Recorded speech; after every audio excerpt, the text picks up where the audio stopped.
आप सभी को नमस्कार। द साइकोलॉजी एकेडमी में आपका स्वागत है। आज हमारी शिक्षा मनोविज्ञान यानी कि एजुकेशन साइकोलॉजी से रिलेटेड इंपॉर्टेंट क्वेश्चन सीरीज की 5th क्लास है। ये सभी क्वेश्चंस हमारी आगामी परीक्षाओं जैसे कि एसटेट, सीटेट, केबीएस, एनवीएस आदि सभी परीक्षाओं की दृष्टि से बहुत ही महत्वपूर्ण हैं। तो आइए क्लास शुरू करते हैं। हमारा पहला प्रश्न है, शिक्षण अधिगम की सूचना प्रक्रिया इंफॉर्मेशन प्रोसेस जिस अधिगम सिद्धांत से संबंधित है वह है हमारा व्यवहारवाद के सिद्धांत से, संज्ञानात्मक सिद्धांत से, सहचर्यवाद या फिर गेस्टल्टवाद। तो व्यवहारवाद की जो लर्निंग थ्योरी है, बिहेवियरिज्म थ्योरी, ये दी गई है जेबी वाटसन द्वारा, और संज्ञानात्मक सिद्धांत है हमारा कॉग्निटिव थ्योरी, ये दी गई हमारी जीन पियाजे द्वारा। और जो सहचर्यवाद होता है हमारा एसोसिएटिज्म, और इसकी थ्योरी दी गई है एडविन आर गुथ्री द्वारा। और जो गेस्टाल्टवाद है यानी कि गेस्टल्टिज्म, ये आप सभी जानते हो, गेस्टाल्टवाद का मनोविज्ञान के क्षेत्र में अपना अलग ही मुकाम है। और इसके जो प्रतिपादक, प्रमुख प्रतिपादक रहे हैं वो है हमारे कॉलर, कोफा, वर्दीमान। ये सभी गेस्टाल्टवादी मनोवैज्ञानिक रहे हैं।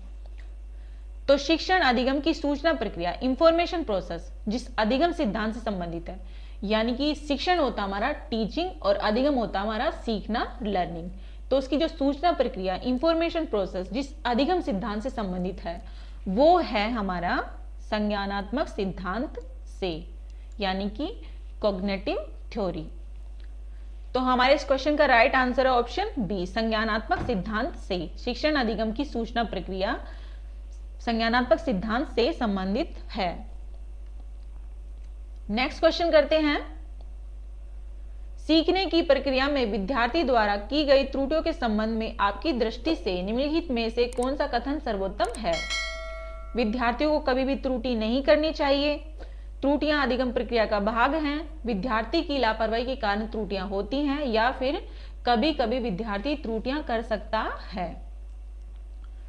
तो सीखने की प्रक्रिया में विद्यार्थी द्वारा की गई त्रुटियां यानी कि लर्निंग का जो प्रोसेस होता है उसमें स्टूडेंट्स जो मिस्टेक करते हैं, त्रुटियां यानी कि मिस्टेक्स, एरर, तो हमारी दृष्टि में उसके लिए जो सर्वोत्तम कथन है वो कथन होगा हमारा त्रुटियां अधिगम प्रक्रिया का भाग हैं। यानी कि देखो, सिंपल सी बात है, हम कोई भी काम या कोई भी कुछ भी सीखते हैं अपनी लाइफ में फर्स्ट टाइम, तो उसमें हम एकदम से तो परफेक्ट होते नहीं है कि भाई हमने जैसे ही उस काम को अपने हाथ में लिया, हमने उसे करना चाहा तो हमने उसे फर्स्ट टाइम परफेक्टली उसको कर दिया अच्छे से। उसमें हम कुछ गलतियां भी तो करते हैं शुरुआत में, उसके बाद ही तो हम उन गलतियों से सीखते हैं, तब हम उसमें परफेक्ट धीरे धीरे हो पाते हैं। तो यही है कि त्रुटियां अधिगम प्रक्रिया का भाग है, यानी कि लर्निंग का जो प्रोसेस होता है उसमें मिस्टेक्स बहुत ज्यादा होती हैं शुरुआत में, बाद में वो धीरे धीरे अच्छे तरह से वो कंप्लीट हो जाती है हमारी, कि भाई हम मिस्टेक कम करते हैं उस चीज में। तो हमारे इस क्वेश्चन का राइट आंसर ऑप्शन बी, त्रुटियां अधिगम प्रक्रिया का भाग हैं। नेक्स्ट क्वेश्चन करते हैं, प्रयास व त्रुटि किस नियम पर आधारित है? आंशिक क्रिया, बहुअनुक्रिया, मनोवृत्ति, सहचर्य, परिवर्तन। तो सबसे पहले हम बात कर लेते हैं प्रयास व त्रुटि नियम के बारे में। प्रयास व त्रुटि नियम यानी कि जो एरर, ट्रायल एंड एरर, इसका नियम या सिद्धांत इसको बोल सकते हैं। इस सिद्धांत के प्रतिपादक थे एडवर्ड एल थ्रोनडाइक, और 1913 में थ्रोनडाइक की एक पुस्तक आई थी शिक्षा मनोविज्ञान, और उस शिक्षा मनोविज्ञान की पुस्तक में इन्होंने इस सिद्धांत का उल्लेख किया है, और इसे उद्दीपक अनुक्रिया का सिद्धांत भी कहा जाता है। अपने इस प्रयोग में उन्होंने उद्दीपक रखा है मछली मांस का टुकड़ा, और उद्दीपक मतलब होता हमारा कोई भी ऐसी वस्तु या चीज जिसके प्रति कोई भी प्राणी या इंसान अनुक्रिया करता। अनुक्रिया होती है हमारी रिस्पॉन्स। तो इस प्रयोग में उन्होंने एक भूखी बिल्ली को पिंजरे के अंदर बंद कर दिया और पिंजरे के बाहर मांस का एक टुकड़ा रख दिया, और पिंजरा जो था वो खुलता था लीवर के दबने से। तो पिंजरे में बंद जो भूखी बिल्ली होती है उस मांस के टुकड़े को खाने के लिए पिंजरे के अंदर इधर उधर घूमती है, कभी उस पिंजरे को काटने की कोशिश करती है, और इत्तेफाक से जो बिल्ली का जो पंजा होता है वो लीवर के ऊपर रखा जाता है और पिंजरे का दरवाजा खुल जाता है। तो बिल्ली भाग के मछली को खा लेती है, और इस प्रकार बिल्ली को पिंजरे में काफी बार बंद किया गया, और जितनी बार भी बिल्ली को पिंजरे में बंद किया जाता, बिल्ली सीधा लीवर पर पैर रखती, बाहर आ जाती और मछली को खा लेती। तो यानी देखिए, मछली को देखकर बिल्ली अनुक्रिया करती और इधर उधर पिंजरे में घूमती और क्योंकि उसको भूख लगी होती और जब पिंजरा खुल जाता तो वो उस उद्दीपक को खा लेती। उद्दीपक हमारा है मछली का टुकड़ा। तो यानी कि उद्दीपक और अनुक्रिया के बीच संबंध बन जाता, इसलिए इनके सिद्धांत को एसआर थ्योरी भी कहा गया। एस होता हमारा स्टिमुलस और आर होता हमारा रिस्पॉन्स। तो उनके इस प्रयोग में बिल्ली ने धीरे धीरे प्रयास व गलती करके आखिर में पिंजरे को खोलना सीख लिया और मछली को खाना भी सीख लिया। तो ये था हमारा थ्रोन्डाइक का प्रयास व त्रुटि नियम, यानी कि trial and error theory of learning by Thorndike. तो नेक्स्ट है हमारा ये आंशिक क्रिया। आंशिक क्रिया होती है हमारी पार्टियल एक्टिविटीज और बहु अनुक्रिया होती है हमारी मल्टीपल रिस्पॉन्सेज और मनोवृत्ति होती है हमारी एटीट्यूड, डिस्पोजिशंस और सहचर्य परिवर्तन होता हमारा एसोसिएटिव चेंजेस। तो प्रयास व त्रुटि नियम जिस नियम पर आधारित है वह नियम है हमारा बहु अनुक्रिया, यानी कि मल्टीपल रिस्पॉन्सेज। अभी अभी हमने पढ़ा कि बिल्ली जो है वो बहुत बार प्रयास करती है, ट्रायल लेती है कि पिंजरे से बाहर कैसे आए, और उसमें वो गलतियां भी करती है। बाद में वो उसको पिंजरे को खोलना और अपने जो उसकी जो भोजन होता है बाहर, मछली का जो टुकड़ा होता है वो उसको खा लेती है। तो नाम से ही पता चल रहा है बहु अनुक्रिया के वो बहुत बार प्रयास करती है, फिर वो अपने प्रयास में सफल हो जाती है। तो हमारे इस क्वेश्चन का राइट आंसर ऑप्शन बी, बहु अनुक्रिया, मल्टीपल रिस्पॉन्सेज। नेक्स्ट क्वेश्चन करते हैं, शिक्षा मनोविज्ञान के संदर्भ में सर्वाधिक उपयुक्त कथन है। शिक्षा मनोविज्ञान दर्शन शास्त्र की एक शाखा है। शिक्षा मनोविज्ञान मनोविज्ञान की शिक्षा के क्षेत्र में एक शाखा है। शिक्षा मनोविज्ञान मनोविज्ञान अध्ययन एवं शिक्षण है, या शिक्षा मनोविज्ञान मन का शिक्षित विज्ञान है। तो शिक्षा मनोविज्ञान हमारा होता है एजुकेशन साइकोलॉजी, उसके संदर्भ में जो सर्वाधिक उपयुक्त कथन है वो कथन होगा हमारा शिक्षा मनोविज्ञान मनोविज्ञान की शिक्षा के क्षेत्र में एक शाखा है। तो हमारे इस क्वेश्चन का राइट आंसर ऑप्शन बी, शिक्षा मनोविज्ञान मनोविज्ञान की शिक्षा के क्षेत्र में एक शाखा है। नेक्स्ट क्वेश्चन करते हैं, बाल केंद्रित शिक्षा के लिए किस मनोवैज्ञानिक ने शिक्षा शास्त्रियों का ध्यान केंद्रित किया? कोहलर ने, फ्रायड ने, रूसो ने, स्किनर ने। तो बाल केंद्रित शिक्षा होती है हमारी चाइल्ड सेंटर्ड एजुकेशन, वो होती है हमारी बाल केंद्रित शिक्षा। तो बाल केंद्रित शिक्षा के लिए जिस मनोवैज्ञानिक ने शिक्षा शास्त्रियों का ध्यान केंद्रित किया वो मनोवैज्ञानिक है हमारे रूसो ने। तो हमारे इस क्वेश्चन का right answer option C, Rousseau ने। नेक्स्ट क्वेश्चन करते हैं, अंतर्दृष्टि अधिगम परिणाम है पुनर्बलन का, उद्दीपन अनुक्रिया का, समग्रकृति प्रत्यक्षीकरण का, या फिर उद्दीपन सामान्यीकरण का। तो सबसे पहले हम बात कर लेते हैं अंतर्दृष्टि। अंतर्दृष्टि होती है हमारी इंसाइट, जो इंसान के अंदर जो अंतर्दृष्टि इंसाइट थ्योरी है जो हमारी लर्निंग की। नेक्स्ट क्वेश्चन करते हैं, अंतर्दृष्टि अधिगम परिणाम है पुनर्बलन का, उद्दीपन अनुक्रिया का, समग्रकृति प्रत्यक्षीकरण का, उद्दीपन सामान्यीकरण का। तो अंतर्दृष्टि होती है हमारी अंतर्दृष्टि इंसाइट, या फिर हमारी जो सूझ होती है अंतर्दृष्टि, हमारे अंदर जो इंसान के अंदर एकदम से जो विचार आता है, सूझ आती है, वो होती है हमारी अंतर्दृष्टि। और अंतर्दृष्टि और सूझ का सिद्धांत भी इसको कहा जा सकता है, और इसका लर्निंग के क्षेत्र में बहुत ही ज्यादा अपना बहुत बड़ा योगदान रहा है अंतर्दृष्टि और सूझ के सिद्धांत का। और ये सिद्धांत दिया किसने था? ये सिद्धांत दिया था हमारे कोहलर जी ने। नेक्स्ट है पुनर्बलन। ये पुनर्बलन होता हमारा रीइंफोर्समेंट, और उद्दीपन अनुक्रिया होती है हमारी स्टिमुलस एंड रिस्पॉन्सेज होते हैं हमारे, और समग्रकृति प्रत्यक्षीकरण होता हमारा कॉम्प्रिहेंसिव परसेप्शंस, और उद्दीपन सामान्यीकरण होता है हमारा स्टिमुलस नॉर्मलाइजेशन। तो अंतर्दृष्टि अधिगम परिणाम है वो होता हमारा समग्रकृति प्रत्यक्षीकरण का। तो हमारे इस क्वेश्चन का राइट आंसर ऑप्शन सी, समग्रकृति प्रत्यक्षीकरण का, यानी कि कॉम्प्रिहेंसिव परसेप्शन। नेक्स्ट क्वेश्चन करते हैं, शारीरिक परिवर्तन के लिए जिन शब्दों का प्रयोग किया गया है, अभिवृद्धि, विकास, परिपक्वता, या उपयुक्त सभी। तो अभिवृद्धि आप सभी जानते हो हमारी ग्रोथ होती है, विकास होता है हमारा डेवलपमेंट, और परिपक्वता होती है हमारी एडोलसेंस, या सिंपल वे में बोले तो हमारी जो मैच्योरिटी लेवल होता है वो होती है हमारी परिपक्वता। तो शारीरिक परिवर्तन के लिए जिन शब्दों का प्रयोग किया गया है, यानी कि जो हमारे फिजिकल चेंजेस होते हैं उनके लिए जिन शब्दों का प्रयोग किया गया है या प्रयोग किया जाता है वो होते हैं हमारे उपरोक्त सभी।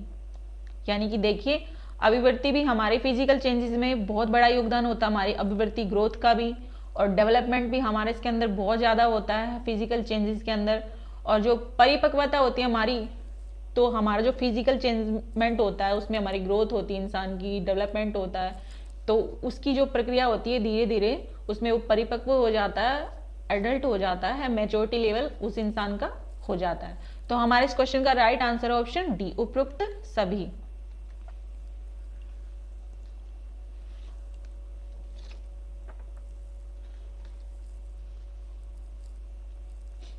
नेक्स्ट क्वेश्चन करते हैं, क्रिया प्रसूत मुख्यतः बल देता है शिक्षक पर, वातावरण पर, ये यहाँ पे का है, यहाँ पे पर आएगा, यहाँ पे थोड़ी सी मिस्टेक है। पुनर्बलन पर, अधिगम सामग्री पर। शिक्षक होते हैं हमारे, आप सभी जानते हो, टीचर, वातावरण होता है हमारा एनवायरनमेंट, पुनर्बलन होता है हमारा रेनफोर्समेंट, और अधिगम सामग्री होती है हमारी लर्निंग मटेरियल जो होता है वो होता है हमारी अधिगम सामग्री। और क्रिया प्रसूत मुख्यतः बल देता है, यानी कि जो क्रिया प्रसूत व्यवहार है, जो ओपनेट कंडीशनिंग जो लर्निंग की जो थ्योरी है वो दी गई हमारी बीएफ स्किनर के द्वारा। तो क्रिया प्रसूत व्यवहार मुख्यतः बल देता है, वो देता है हमारे रेनफोर्समेंट यानी कि पुनर्बलन पर। तो हमारे इस क्वेश्चन का राइट आंसर ऑप्शन सी, पुनर्बलन पर। क्रिया प्रसूत मुख्यतः बल देता है पुनर्बलन पर। नेक्स्ट क्वेश्चन करते हैं,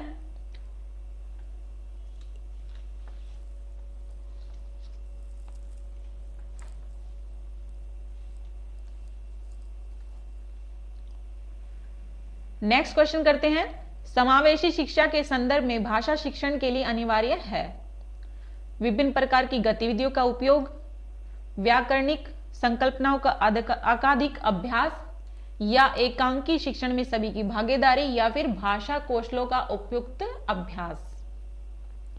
तो विभिन्न प्रकार की गतिविधियों का उपयोग यानी कि जो टीचिंग के जो क्षेत्र में, शिक्षा के क्षेत्र में जो बहुत अलग अलग टाइप की जो एक्टिविटीज होती हैं उनका उपयोग किया जाए, उनको यूज किया जाए, या फिर व्याकरणिक संकल्पनाओं का अकाधिक अभ्यास किया जाए, जो व्याकरण के क्षेत्र में, जो अपना ग्रामर के क्षेत्र में जो शिक्षा का अलग स्थान है उसका अधिक ज़्यादा से ज़्यादा उसकी प्रैक्टिस की जाए, एक्सरसाइज की जाए, या फिर एकांकी शिक्षण में सभी की भागीदारी, या फिर जो एकांकी शिक्षण होता है अलग से जो अलग स्थान में शिक्षण दिया जाता है स्पेशली उसमें सभी की भागीदारी हो, या फिर भागीदारी यानी कि जो इन्वॉल्वमेंट हो उन सबका, या फिर भाषा कौशलों का उपयुक्त अभ्यास यानी कि जो लैंग्वेज की जो स्किल्स होती हैं, भाषा कौशलों का जो उपयुक्त अभ्यास, उनकी जो प्रैक्टिस होती है अच्छे से, उसमें उसको मिक्स किया जाए।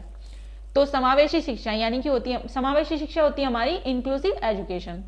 तो इसके संदर्भ में भाषा शिक्षण के लिए अनिवार्य है वो है हमारा विभिन्न प्रकार की गतिविधियों का उपयोग, यानी कि बहुत सारी जो शिक्षा के क्षेत्र में एक्टिविटीज होती हैं उन सब का उपयोग हो। तो हमारे इस क्वेश्चन का राइट आंसर ऑप्शन बी, विभिन्न प्रकार की गतिविधियों का उपयोग।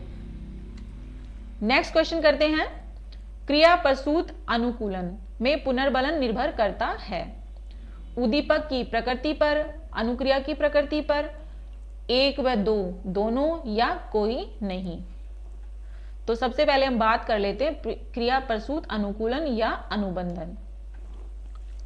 तो ये जो क्रिया प्रसूत अनुबंधन है ये होता हमारा ओपनेट कंडीशनिंग, और ये लर्निंग की थ्योरी है, और ये दी गई है स्किनर द्वारा, बीएफ स्किनर द्वारा। इस सिद्धांत को बीएफ स्किनर ने दिया है, और बीएफ स्किनर जो थे वो यूएसए के निवासी थे, और जो ये क्रिया प्रसूत अनुबंधन है इस सिद्धांत को सिद्ध करने के लिए उन्होंने चूहे और कबूतर पर अपने प्रयोग किया। और जो चूहे पे उनका सबसे पहला प्रयोग था, ये भी पूछ सकते हैं भाई उन्होंने सबसे पहला प्रयोग किस पे किया, एक्सपेरिमेंट अपना सबसे पहले किस पे किया, तो वो किया इन्होंने चूहे पर, और वो किया इन्होंने 1938 में। और सेकंड जो प्रयोग था इनका वो था कबूतर पर, और ये प्रयोग किया इन्होंने 1943 में। तो इसमें उन्होंने बताया कि जो मनुष्य के दो टाइप के व्यवहार होते हैं, पहला होता है प्रतिक्रियात्मक व्यवहार और दूसरा होता है क्रिया प्रसूत व्यवहार। प्रतिक्रियात्मक व्यवहार होता है हमारा उत्तेजक या उद्दीपन की देन होता है। यानी कि जैसे मान लें हमारी आंखें हैं, उन पे कोई तेज रोशनी पड़ जाए अचानक से, तो हम अपनी आंखें क्या है बंद कर लेते हैं। या फिर किसी ने हमारे आलपिन चुबा दी, तो हम क्या करते हैं कि जहां आलपिन चुभी है उस अंग को सिकोड़ लेते हैं। और जो ये प्रतिक्रियात्मक व्यवहार होता है, ये होता है हमारी स्वेच्छा, यानी कि जो हमारी खुद की मर्जी या इच्छा होती है हमारी, उस पर आधारित ये नहीं होता है, ये होता है उद्दीपक की देन। और नेक्स्ट हमारे क्रियाप्रसूत व्यवहार, ये होता है हमारा स्वेच्छा पर आधारित, यानी कि हमारी मर्जी पर बेस होता है ये कि हम उस व्यवहार को करते हैं या नहीं करते। जैसे मान ले हमारा फोन बज रहा है, किसी का फोन आ रहा है, तो ये हमारी मर्जी होती है कि हम फोन पिक करें, उस व्यक्ति से बात करें या फिर ना करें। तो ये हमारी मर्जी पे बेस होता है। और इस व्यवहार, इसको नैमित्तिक व्यवहार भी कहा जाता है। और स्किनर जो थे सबसे अधिक अनुक्रिया पर जोर देते थे, यानी कि स्किनर वो थे जो आर यानी कि जो रिस्पॉन्स है उस पे जोर देते थे, इसलिए इनकी जो थ्योरी थी इसको कहा गया है आरएस थ्योरी। और लेकिन जो थ्रोनडाइक महोदय थे, अभी अभी हमने थोड़ी देर पहले पढ़ा, वो एस यानी कि स्टिमुलस पर जोर देते थे, स्टिमुलस यानी कि उद्दीपक, और इसलिए उनकी थ्योरी को कहा गया एसआर थ्योरी। और जो ये स्किनर हैं इनकी थ्योरी को कहा गया आरएस थ्योरी। तो ये हमारा क्रियाप्रसूत अनुकूलन या अनुबंधन, operant conditioning learning theory by P F Skinner.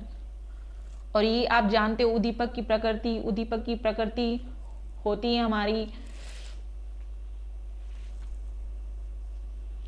Stimulus होता है हमारी, उद्दीपक होता है हमारा स्टिमुलस, और अनुक्रिया होती है हमारी, अभी अभी हमने पढ़ा रिस्पॉन्स।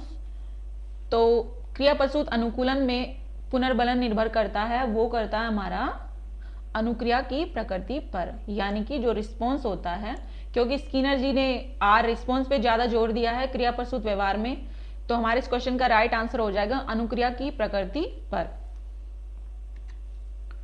नेक्स्ट क्वेश्चन करते हैं, विभिन्नता का नियम प्रतिपादित किया डार्विन ने, सोरेनसन ने, पावलाव ने या कोई नहीं। तो विभिन्नता का जो नियम है वो प्रतिपादित किया गया, वो किया गया हमारा डार्विन ने।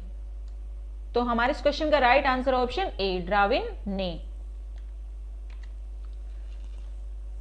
नेक्स्ट क्वेश्चन करते हैं, धीमी गति से सीखने वाले बालकों के लिए अधिक उपयोगी सिद्धांत है कॉलर का सिद्धांत, थॉर्नडाइक का सिद्धांत, हल का सिद्धांत या थ्रस्टन का सिद्धांत। तो सबसे पहले हम बात कर लेते कॉलर जी ने कौन सा सिद्धांत दिया था, वो दिया था अभी इनमें पढ़े, थोड़ी देर पहले पढ़ा, अंतर्दृष्टि या सूझ का सिद्धांत था, वो दिया था कॉलर जी ने, और वो दिया था चिंपैंजियों पे प्रयोग करके। नेक्स्ट है थॉर्नडाइक का सिद्धांत, इन्होंने दिया हमारा प्रयास व त्रुटि का सिद्धांत, trial and error theory of learning bye Thorndike. और नेक्स्ट हमारा हल का सिद्धांत, तो हल जी ने सिद्धांत दिया था पुनर्बलन, reinforcement theory of learning by Hull. और जो थर्स्टन जी ने, इन्होंने दिया था बुद्धि का समूह कारक सिद्धांत, group factor theory of intelligence. तो धीमी गति से सीखने वाले बालकों के लिए अधिक उपयोगी सिद्धांत है, यानी कि जो धीरे धीरे सीखते हैं किसी चीज को, उन बच्चों के लिए जो सबसे अधिक उपयोगी सिद्धांत है वो सिद्धांत होता हमारा थॉर्नडाइक का सिद्धांत। यानी कि अभी अभी में हमने थोड़ी देर पहले पढ़ा प्रयास व त्रुटि का सिद्धांत, कि भाई हम किसी भी काम को करते हैं तो उसके लिए सबसे पहले प्रयास ट्रायल लेते हैं, उसमें हम कुछ मिस्टेक भी करते हैं, फिर उस काम को हम अच्छे से सीख लेते हैं। तो हमारे इस क्वेश्चन का right answer option B, Thorndike का सिद्धांत। नेक्स्ट क्वेश्चन करते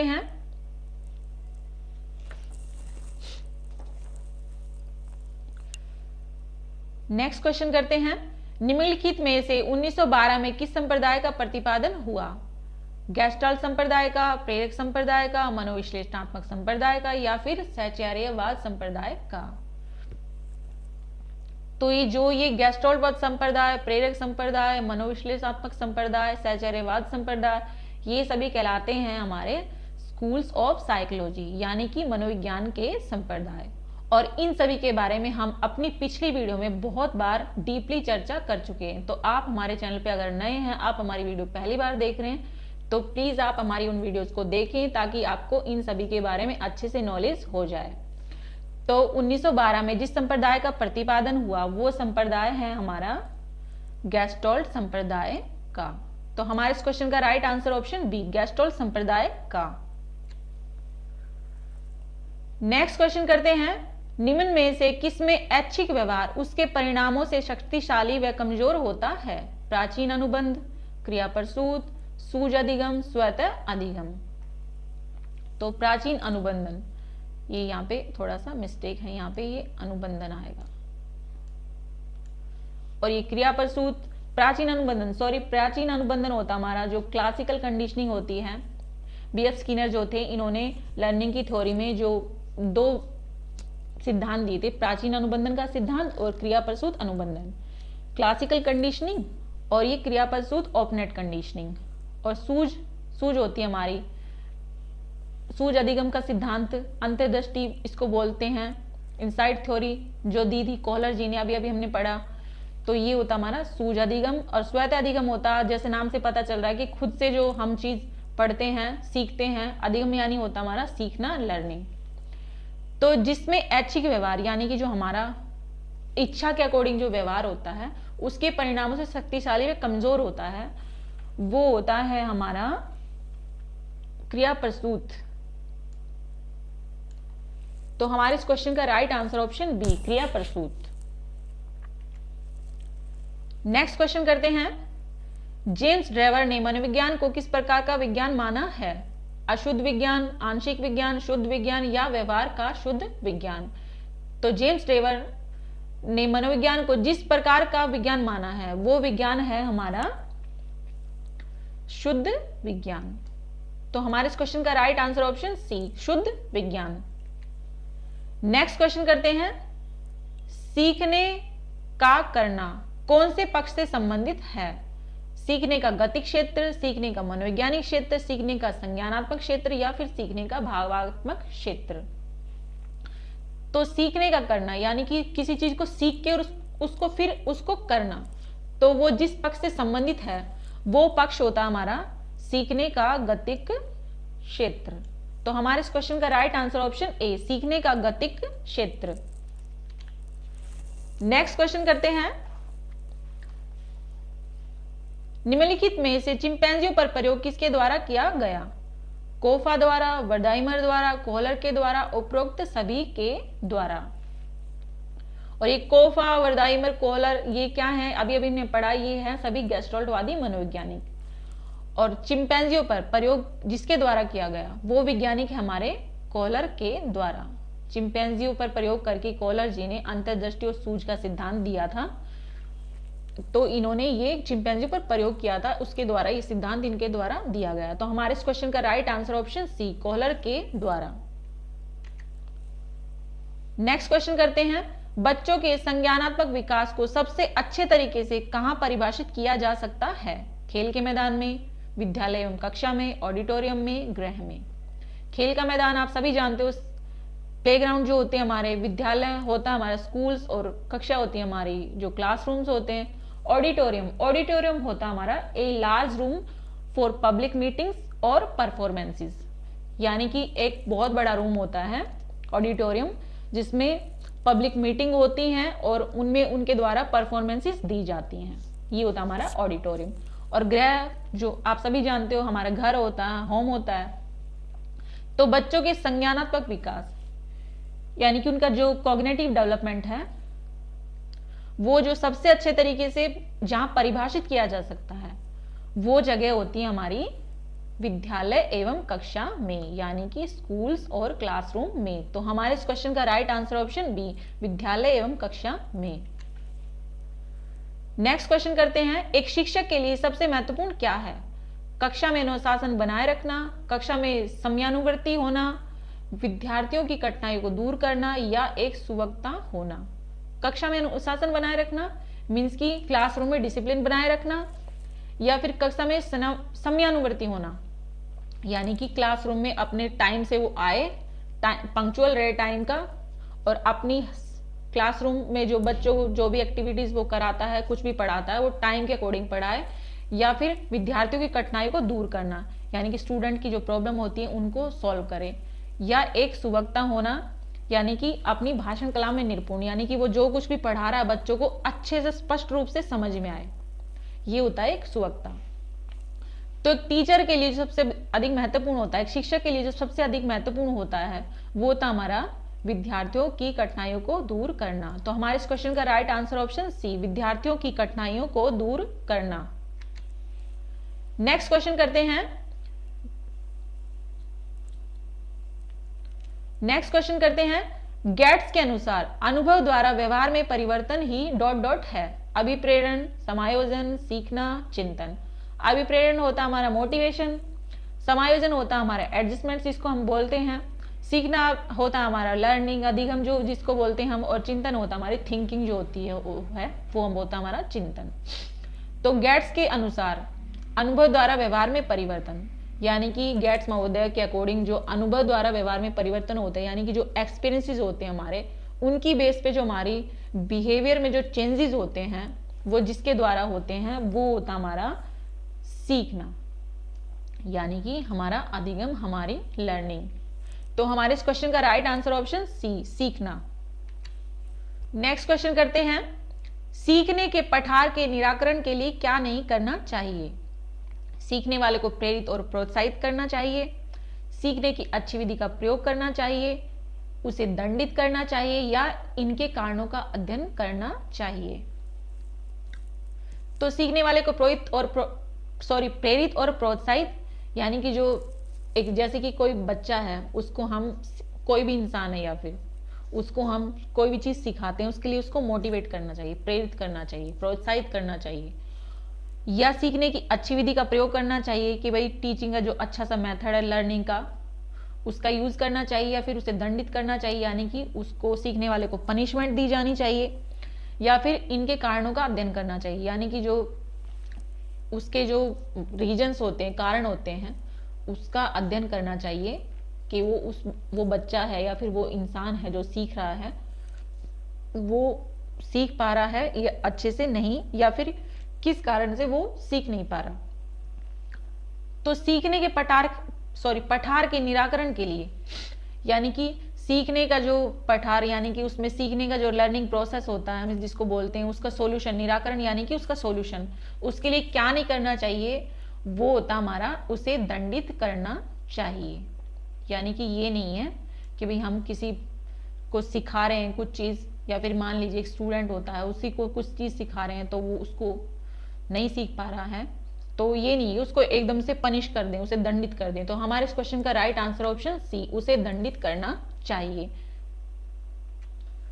नेक्स्ट क्वेश्चन करते हैं, जिस वक्र रेखा में प्रारंभ में सीखने की गति तीव्र होती है और बाद में क्रमशः मंद होती जाती है उसे कहते हैं उन्दोदर वक्र, नदोदर वक्र, मिश्रित वक्र रेखा, या वक्र रेखा ही नहीं होती। तो सबसे पहले हम जान लेते हैं वक्र के बारे में कि वक्र क्या होता है। वक्र यानी खूब। तो आखिर वक्र है क्या? देखिए, जो बच्चे के जो सीखने की गति होती है उसको हम कहते हैं, उसको जानते हैं हम वक्र के माध्यम से कि बच्चे ने कितना सीखा है और किस टाइप से सीखा है और कितनी उसकी प्रोग्रेस है। और वक्र की 4 संख्याएं होती हैं। पहला होता है सरल रेखीय वक्र, दूसरा होता है उन्नोदर वक्र, तीसरा होता है नदोदर वक्र और चौथा होता है मिश्रित वक्र। तो सरल वक्र होता है उसमें सीखने की जो दर होती है वो एक समान होती है, इसलिए उसको सरल रेखीय वक्र बोलते हैं। और हमारा ये उन्नोदर वक्र है, उन्नोदर वक्र में, इस वक्र में बच्चे की जो सीखने की प्रारंभिक जो सीखने की दर होती है वो तीव्र होती है और बाद में धीमी हो जाती है। इस वक्र को अवतल वक्र भी कहा जाता है। ये उन्नोदर वक्र है, इसको अवतल वक्र भी कहा जाता है। और नेक्स्ट है हमारा नदोदर वक्र।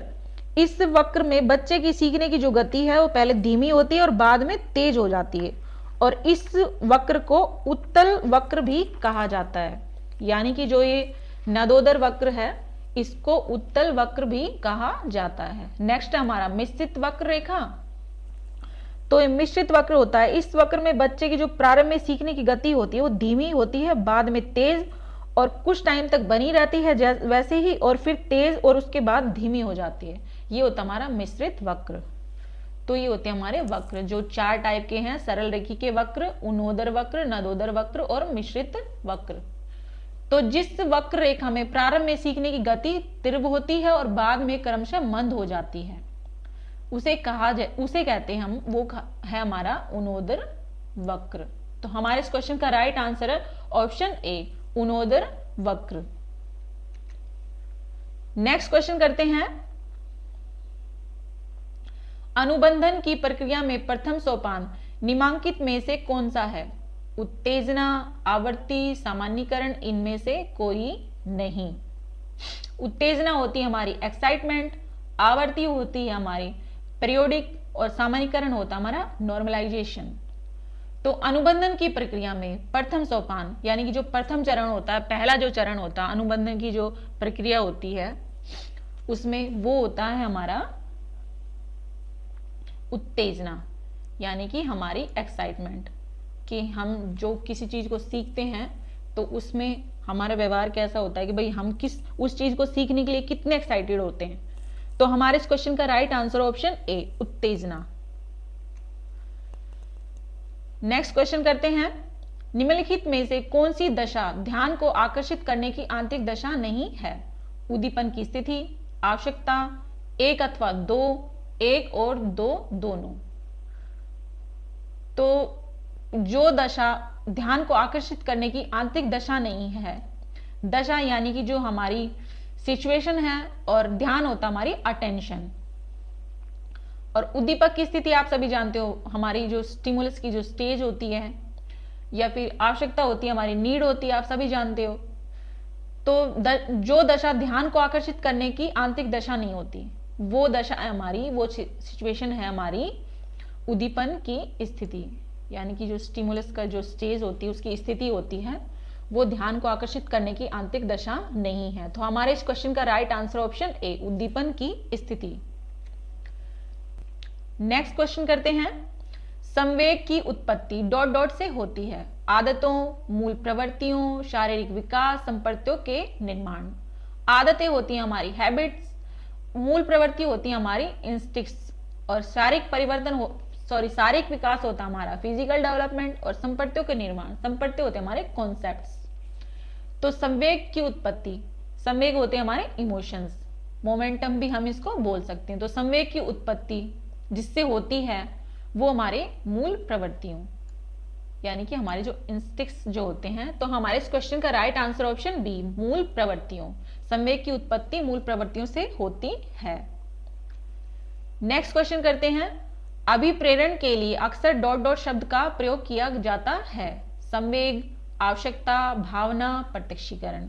संवेग होता हमारा इमोशंस, मोमेंटम, आवश्यकता हमारी नीड होती है, भावना आप सभी जानते हो ये भी इमोशंस का एक रूप होता है हमारी भावना, और प्रत्यक्षीकरण होता हमारा परसेप्शन। तो अभिप्रेरण यानी कि जो मोटिवेशन होता है उसके लिए अक्सर जिस शब्द का प्रयोग किया जाता है वो शब्द है हमारा आवश्यकता यानी कि नीड। सिंपल सी बात है, हम किसी चीज को लेके मोटिवेट तभी होंगे कि भाई हम उस काम को करें, इस काम को करें और इससे हमें ये मिलेगा। तो ये मिलना क्या होती है, ये आवश्यकता ही तो होती है, हमारी नीड ही तो होती है, तभी तो हम किसी काम को करते हैं। तो हमारे इस क्वेश्चन का राइट आंसर ऑप्शन बी, आवश्यकता। नेक्स्ट क्वेश्चन करते हैं, बच्चों में संवेगात्मक समायोजन प्रभावी होता है? व्यक्तित्व निर्माण में, कक्षा शिक्षण में, अनुशासन में, ये सभी। व्यक्तित्व निर्माण सिंपल सी बात है, पर्सनैलिटी जो डेवलपमेंट होता है हमारा, व्यक्तित्व निर्माण। कक्षा शिक्षण होता है हमारा जो क्लासरूम में जो टीचिंग होती है, क्लास टीचिंग होती है। अनुशासन डिसिप्लिन होता है। तो बच्चों में संवेगात्मक समायोजन यानी कि जो इमोशनल एडजस्टमेंट होता है ये होता हमारा संवेगात्मक समायोजन। तो बच्चों में संवेगात्मक समायोजन प्रभावी होता है, वो होता हमारा ये सभी, यानी कि जो बच्चों में जो इमोशनल एडजस्टमेंट होता है वो इन सभी के द्वारा प्रभावित होता है। इसमें आते हैं हमारे पर्सनैलिटी डेवलपमेंट भी, और हमारा जो क्लासरूम में जो टीचिंग होती है, हम जो कुछ पढ़ते हैं वो भी, और हमारी लाइफ में जो अनुशासन होता है हमारा, डिसिप्लिन होता है, ये सब भी इसी के अंदर आते हैं। तो हमारे इस क्वेश्चन का राइट आंसर ऑप्शन डी, ये सभी। नेक्स्ट क्वेश्चन करते हैं, अधिगम के प्रक्रम में अभिप्रेरण सीखने वाले की स्मृति को तेज बनाता है, पुराने अधिगम से नए अधिगम को विभेदित करता है, एक दिशीय रूप से सोचने में सीखने वाले को प्रस्तुत करता है, या नए सीखने वालों में अधिगम के लिए रुचि का सर्जन करता है। तो अधिगम के प्रक्रम में अभिप्रेरण यानी कि जो सीखने का प्रोसेस होता है उसमें जो अभिप्रेरणा का स्थान होता है वो होता हमारा नए सीखने वालों में अधिगम के लिए रुचि का सर्जन करता है। यानी कि जो नए नए जो स्टूडेंट होते हैं या फिर कोई इंसान होता है जो फर्स्ट टाइम कुछ सीख रहा होता है, उसमें जो सीखने का जो प्रोसेस होता है, लर्निंग होती है, उसमें रुचि, इंटरेस्ट का सर्जन करता है, उसका विकास करता है, उसमें रुचि पैदा करते हैं किसी काम को सीखने में। तो हमारे इस क्वेश्चन का राइट आंसर ऑप्शन डी, नए सीखने वालों में अधिगम के लिए रुचि का सर्जन करता है। अधिगम के प्रक्रम में अभिप्रेरण यानी कि हमारा मोटिवेशन इसमें मेन रोल अदा करता है। तो हमारे इस क्वेश्चन का right answer option D. Next question करते हैं, एक छात्र के अधिगम पर उसकी आर्थिक स्थिति का किस प्रकार प्रभाव पड़ता है? अमीर छात्र अधिक अधिगम करता है, किसी प्रकार का प्रभाव नहीं पड़ता है, गरीब छात्र कम अधिगम करता है, या उपरोक्त में से कोई नहीं। तो एक छात्र के अधिगम पर उसकी आर्थिक स्थिति यानी कि जो उसकी फाइनेंशियल कंडीशन जो होती है उसका जिस प्रकार प्रभाव पड़ता है वो तो हमारा किसी प्रकार का प्रभाव नहीं पड़ता। यानी कि सिंपल सी बात है कि भाई ये थोड़ी ना है कि किसी के पास रुपए ज्यादा हैं या फिर किसी के पास कम है, वो गरीब है तो वो कुछ किसी चीज को सीख नहीं सकता वो स्टूडेंट, ऐसा थोड़ी ना है। वो तो उसकी खुद की उस पर बेस होता है कि उसकी कितनी क्षमता है, उसकी कितनी कैपेसिटी होती है किस चीज को सीखने की, उसकी कैचिंग पावर कैसी है बच्चे की।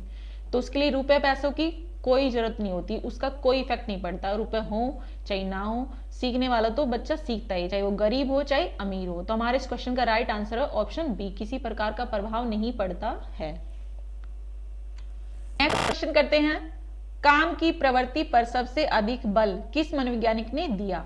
स्किनर ने, हैग्गर्टी ने, सिगमंड फ्रायड ने, थ्रस्टन ने। तो काम की प्रवृत्ति पर सबसे अधिक बल जिस मनोवैज्ञानिक ने दिया वो है हमारे सिगमंड फ्रायड ने। देखो जो सिगमंड फ्रायड थे इन्होंने काम प्रवृत्ति, इसमें इन्होंने मूल प्रवृत्तियों के आधार पर व्यक्तित्व का वर्गीकरण किया और मूल प्रवृत्तियों की दो संख्या निश्चित की। पहली थी इरोस यानी कि जीवन मूल प्रवृत्ति और दूसरी थी थैनाटोस यानी कि मृत्यु मूल प्रवृत्ति। और जो इरोस जो जीवन मूल प्रवृत्ति है इसमें आते हैं यौन प्रवृत्ति, काम प्रवृत्ति और जो हमारी होती है जीवन रक्षा। और इनका कहना है कि जो व्यक्ति होता है उसमें यौन प्रवृत्ति के आधार पर काम शक्ति द्वारा अपनी संपूर्ण ऊर्जा का व्यय कर लेते हैं जो इंसान, वह अपने जीवन की रक्षा करने लगते हैं और अतः उनमें जीवन मूल प्रवृत्ति पाई जाती है। और सिगमंड फ्रायड थे, इन्होंने जो ये यौन अथवा काम प्रवृत्ति को लिबिडो तथा काम शक्ति को जीवन दायिनी शक्ति का नाम दिया है। ये हमारी इरोस जीवन मूल प्रवृत्ति, काम प्रवृत्ति, यौन प्रवृत्ति और जीवन रक्षा प्रवृत्ति भी इसको बोल सकते हैं। और सेकंड इन्होंने जो दी थी थैनाटोस, मृत्यु मूल प्रवृत्ति, जो व्यक्तित्व का वर्गीकरण किया था इन्होंने, उसमें इन्होंने इसको बताया। इसमें आते हैं हमारे युयुत्सा यानी कि हमारा जो क्रोध होता है, हमारा जो गुस्सा होता है और जो हमारी घृणा होती है। और सिगमंड फ्रायड के अकॉर्डिंग ऐसे व्यक्ति जो यौन प्रवृत्ति के आधार पर काम शक्ति द्वारा अपनी संपूर्ण ऊर्जा का व्यय नहीं कर पाते, वह क्रोधित रहने लगते हैं और धीरे धीरे स्वयं से व समाज से घृणा करने लगते हैं और अतः उनमें मृत्यु मूल प्रवृत्ति पाई जाती है। तो ये हमारी काम प्रवृत्ति और मृत्यु मूल प्रवृत्ति, इसको बोलते हैं इरोस या थैनाटोस, जो सिगमंड फ्रायड जी ने इनके बारे में डीपली बताया है। तो हमारे इस क्वेश्चन का राइट आंसर है ऑप्शन सी, सिगमंड फ्रायड ने। तो काम की प्रवृत्ति पर सबसे अधिक बल जिस मनोवैज्ञानिक ने दिया वो मनोवैज्ञानिक है हमारे सिगमंड फ्रायड ने। नेक्स्ट क्वेश्चन करते हैं, तत्परता का नियम अधिगम का किस प्रकार का नियम है? मुख्य नियम, सहायक नियम, यहां पे ये सहायक आएगा। नेक्स्ट गौण नियम या उपरोक्त सभी। तो हम बात कर लेते हैं तत्परता के नियम के बारे में। तो ये जो तत्परता होती है, तत्परता कहलाती है हमारी रेडीनेस। तो ये जो थ्रोन्डाइक थे, ये तत्परता का नियम दिया गया था थ्रोन्डाइक द्वारा। तो ये थ्रोन्डाइक के द्वारा लॉ ऑफ लर्निंग में दिए गए जो मतलब कि जो अधिगम के नियमों से एक है ये तत्परता का नियम। और इन नियमों को थ्रोन्डाइक ने दो वर्गों में विभाजित किया। पहला था मुख्य नियम और दूसरा था गौण नियम।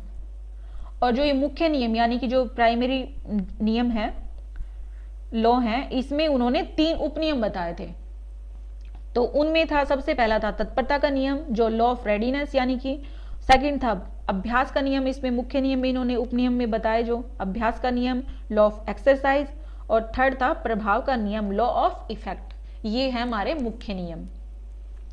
और सेकंड जो इन्होंने दिया वो है गौण नियम, उनमें इन्होंने 5 उपनियम दिए।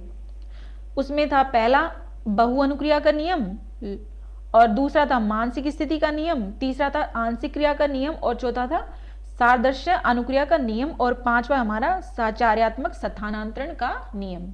ये उन्होंने गौण नियम में 5 उपनियम दिए थे। तो अब बात कर लेते तत्परता के बारे में। तत्परता का जो नियम था, इस नियम का तात्पर्य है जब हम किसी काम को करने के लिए तैयार हैं या रेडी हैं, तब तो हम उस काम को आसानी से कर लेते हैं और उस काम को करने में हमें खुशी भी मिलती है।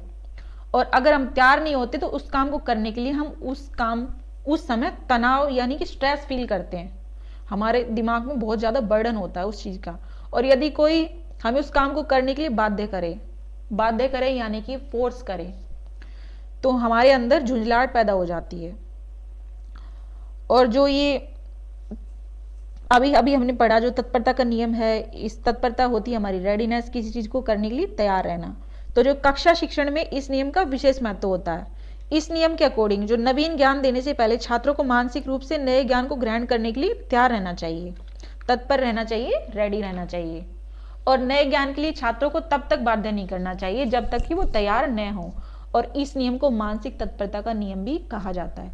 यानी कि कोई बच्चा है तो किसी बच्चे को आप कोई भी नया काम, या फिर यह बोल रहे हैं कि कोई आप एज ए टीचर आप उसको टॉपिक पढ़ा रहे हैं, कोई नया सिखाने जा रहे हैं, तो बहुत जरूरी होता है कि आप उन बच्चों को मेंटली प्रिपेयर कर दें और उस काम को करने के लिए, और किसी भी तरह से बच्चे को फोर्स या प्रेशराइज ना करें कि भाई तुम्हें ये काम करना ही है।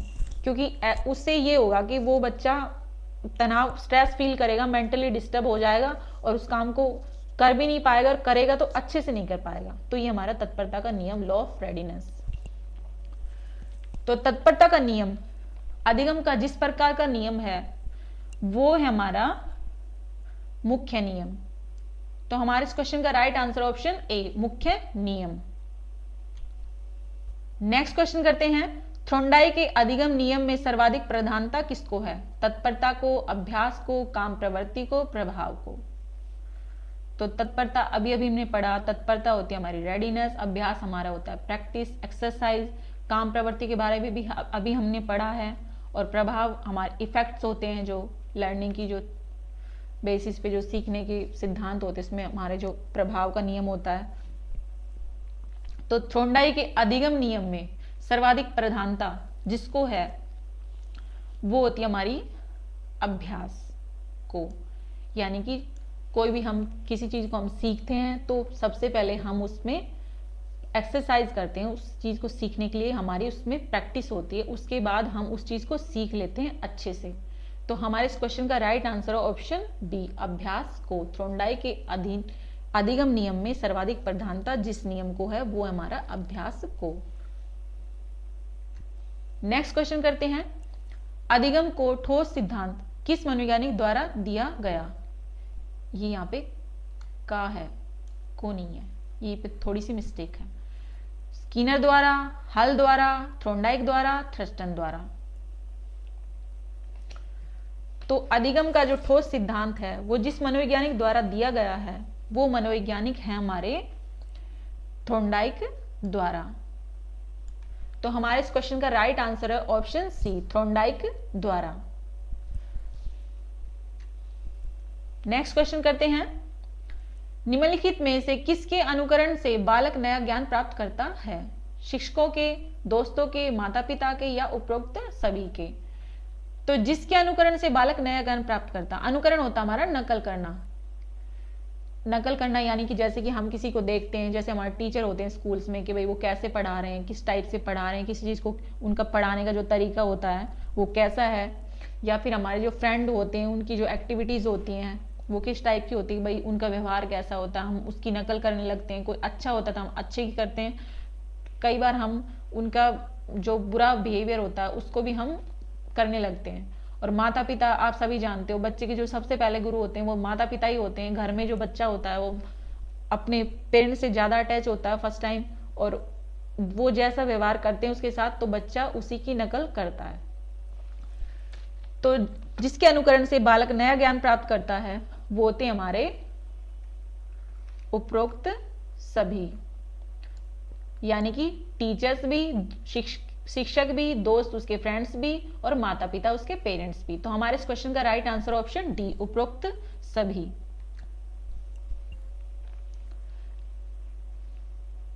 नेक्स्ट क्वेश्चन करते हैं, अस्पष्टता के नियम में विचार होते हैं, स्पष्ट, अस्पष्ट, सामान्य या उपरोक्त में से कोई नहीं। तो अस्पष्टता के नियम में जो विचार होते हैं वो होते हैं हमारे स्पष्ट। तो हमारे इस क्वेश्चन का राइट आंसर ऑप्शन ए, स्पष्ट।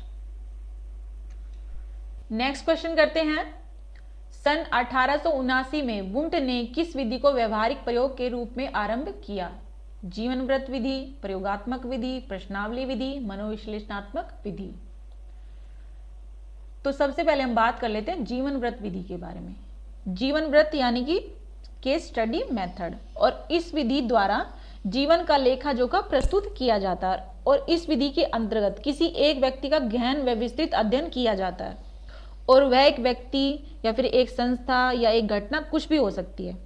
और इस विधि का सर्वप्रथम जो उपयोग यूज था वो किया गया है टाइडमैन ने।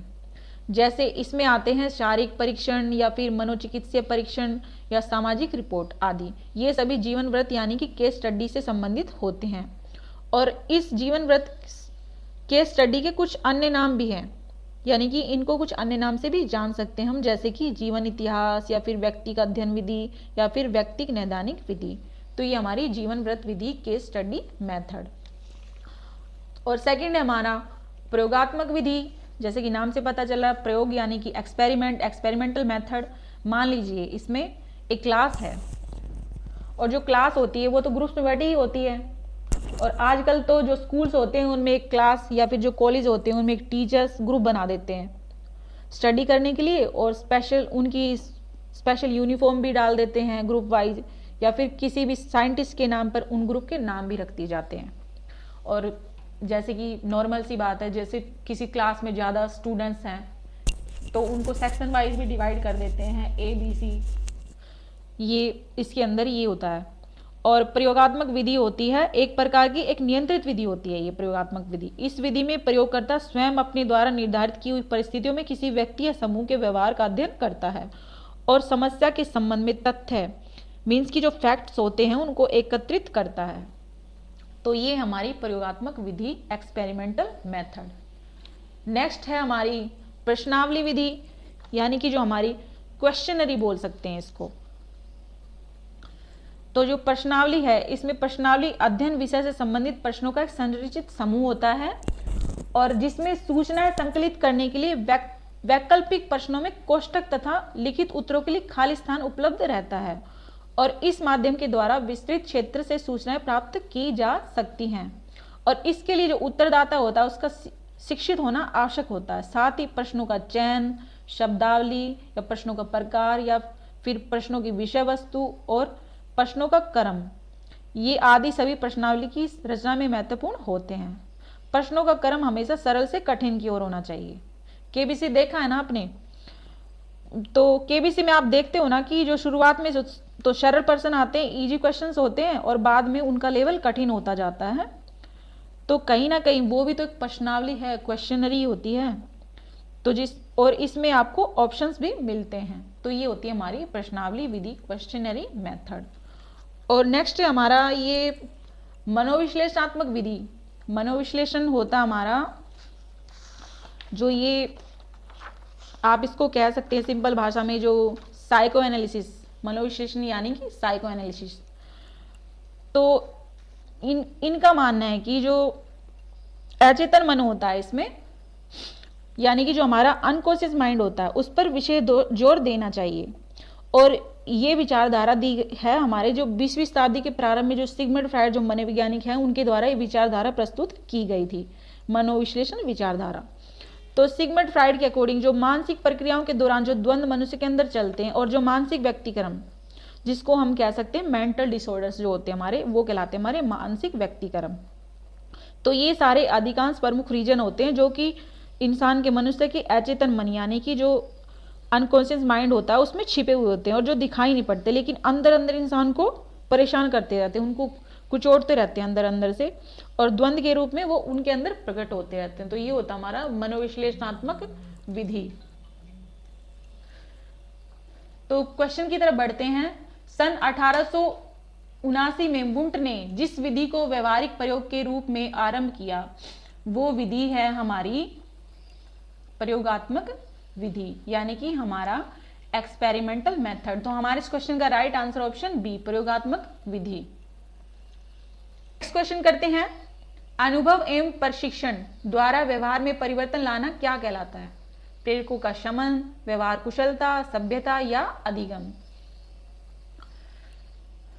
तो अनुभव एवं प्रशिक्षण द्वारा व्यवहार में परिवर्तन लाना यानी कि जो हमारे एक्सपीरियंसेस होते हैं और जो प्रशिक्षण यानी कि हमारी जो ट्रेनिंग होती है, मीन्स कि हम किसी चीज़ को सीखते हैं, उसमें हमारे जो अनुभव होते हैं, हमारे एक्सपीरियंसेस होते हैं और उसमें हमें जो ट्रेनिंग मिलती है उसके अकॉर्डिंग जो व्यवहार यानी कि हमारा जो बिहेवियर होता है उसमें जो चेंजेस होते हैं, परिवर्तन होते हैं, वो कहलाता है हमारा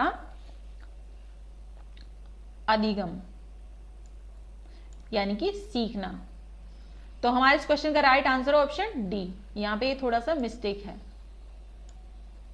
ये ऑप्शन डी है। तो हमारे इस क्वेश्चन का राइट आंसर ऑप्शन डी, सीखना, अधिगम। अनुभव एवं प्रशिक्षण द्वारा व्यवहार में परिवर्तन लाना कहलाता है, वो कहलाता है हमारा अधिगम, सीखना। तो हमारे इस क्वेश्चन का राइट आंसर ऑप्शन डी।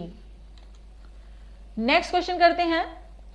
निम्नलिखित में से आदत होती है संवेगात्मक क्रिया, मूल संवेगात्मक क्रिया, पूर्व अनुभव की पुनरावृत्ति या उपरोक्त सभी? तो आदतें होती हैं वो क्या होती हैं? वो होती है हमारी पूर्व अनुभवों की पुनरावृत्ति। मीन्स की जो हमारे पहले के जो हम किसी चीज को लेके जो हमारे एक्सपीरियंसेस होते हैं उसकी हम जो पुनरावृत्ति यानी कि उसको दोहराते हैं किसी काम को करने के लिए, उस एक्सपीरियंस की बेस पे हम उस काम को यूटिलाइज कर लेते हैं, वो होते हैं हमारे पूर्व अनुभव की पुनरावृत्ति। तो हमारे इस क्वेश्चन का राइट आंसर है ऑप्शन सी, पूर्व अनुभव की पुनरावृत्ति होती है हमारी आदतें। नेक्स्ट क्वेश्चन करते हैं।